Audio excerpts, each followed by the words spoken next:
Olá, bem-vindos mais uma vez. Preparados para conhecer hoje o transtorno de desenvolvimento intelectual, aquilo que chamamos de deficiência intelectual, o DI? Então vamos lá. Eu sou a Aline Mori Ferreira, educadora, especialista em ética, valores e cidadania na escola e em psicopedagogia clínica institucional. Hoje nós vamos conhecer e entender um pouco mais a respeito da deficiência intelectual, que vai trazer aspectos importantes para sabermos se podemos atender ou não um aluno com DI nas nossas unidades. Então, o que é o DI, a deficiência intelectual? A deficiência intelectual é um transtorno do neurodesenvolvimento que inclui déficits funcionais intelectuais e adaptativos. Não é apenas intelectual, mas acaba interferindo na organização, de domínio conceitual, social, prático, que tem início no período de desenvolvimento dessas pessoas. Sendo uma condição heterogênea, ou seja, que tem múltiplas causas e não apenas uma, pode haver dificuldades associadas, inclusive, ao juízo social. Então, essa pessoa pode se colocar em risco mesmo sem perceber. A avaliação de riscos, ela não consegue avaliar situações que podem colocá-la em perigo, assim como também outras pessoas, Existe aí uma falha no autocontrole do comportamento, das emoções e até mesmo das relações interpessoais. A motivação na escola, no ambiente de trabalho, é desafiador. Falta de habilidades de comunicação, pode também predispor a comportamentos disruptivos ou agressivos. E aí nós temos várias características que precisamos levar em conta ao pensarmos sobre a deficiência intelectual. Segundo a associação, aquilo que estuda, que desenvolve, que traz aspectos a respeito do DI, ter um funcionamento intelectual significativamente inferior à média é um item que classifica o DI. E limitações significativas também no funcionamento adaptativo, se adaptar a situações novas, por exemplo. Pelo menos duas das seguintes áreas precisam ter falha para se caracterizar o DI.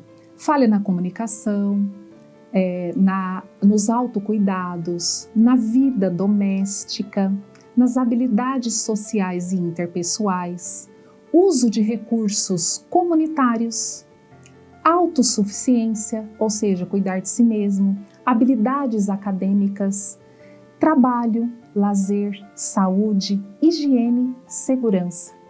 Pois é, os déficits nas funções cognitivas, memória, percepção, motricidade, funções executivas, também se apresentam dentro do DI. Possíveis dificuldades na comunicação, no cuidar de si mesmo, interagir com outras pessoas ou até mesmo com pessoas da própria família são desafiadores.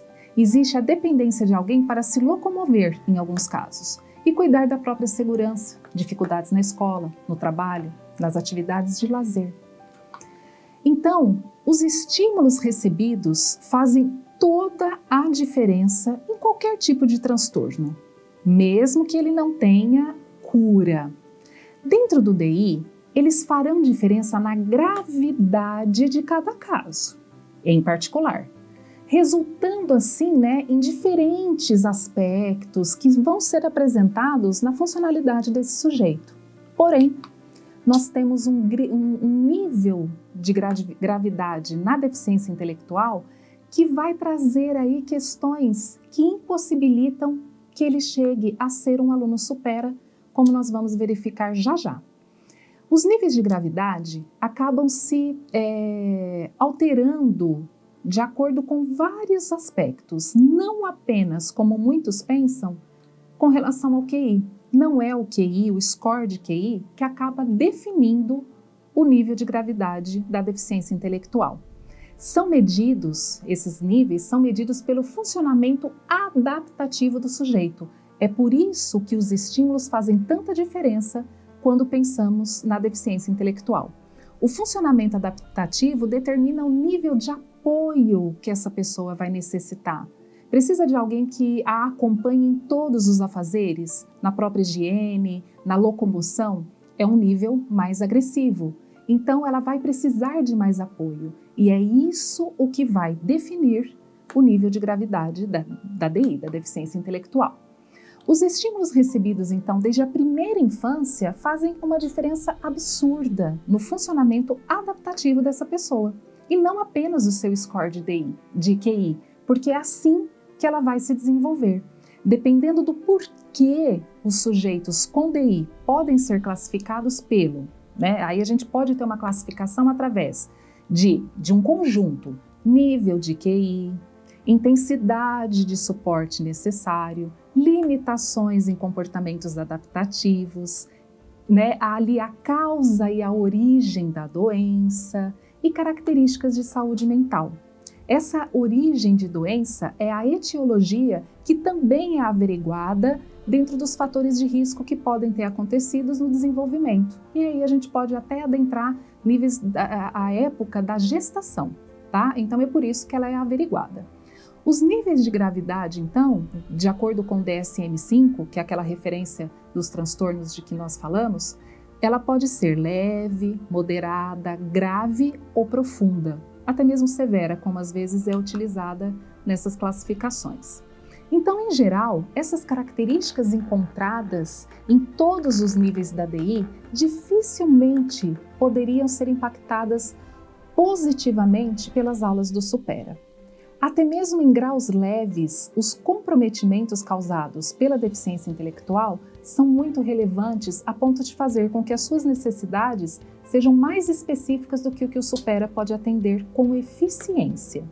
Então, por mais que ele responda socialmente, em comparação a outros casos de DI, ele não vai conseguir e o seu comportamento é infantilizado.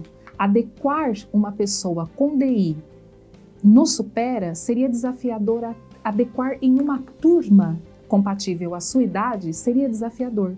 Por quê? Porque ele pode ter uma idade cronológica já de adulto e que precisaria de enquadramento, às vezes numa turma adolescente. E aí isso vai aí dentro das características que o próprio Supera traz, trazer um desafio aos gestores e à própria unidade. Então esse atendimento específico de que o DI necessita, às vezes do terapia ocupacional, os neuropsicólogos, neuropsicopedagogos, neurologistas, não podem ser atendidos dentro do Supera.